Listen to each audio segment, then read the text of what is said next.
The Land Transport Authority is looking at how it can improve its acceptance process of rail systems before putting them into service. Transport Minister Lui Tak-yew said this is one of the lessons drawn from last year's Circle Line train service disruption. The acceptance process looks at whether the equipment and installations on new rail structures match LTA's specifications. Olivia Xiong reports.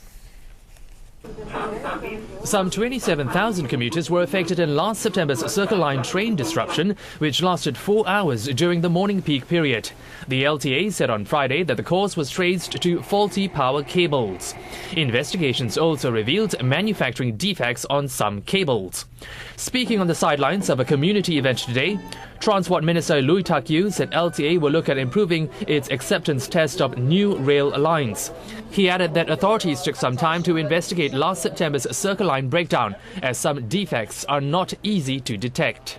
It's not easy to pick up, and which is why we had to have such a long interval between the September Dakota incident and now the release of the investigation, because we actually had to send quite a number of batches of the cables for further testing in order to be able to identify and determine how extensive some of the defects in the cables are. Mr. Lui also gave an update on the Committee of Inquiry tasked to look into last December's train disruptions on the North-South line.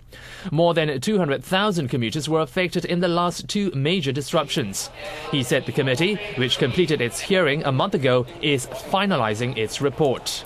When the recommendations come out, we will of course study them very carefully, look at what else we need to do in order to make sure that we improve on the maintenance as well as the reliability of the system.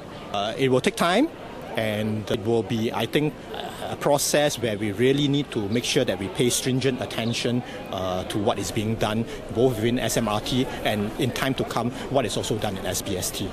Mr. Lui said he expects to receive the committee's report soon.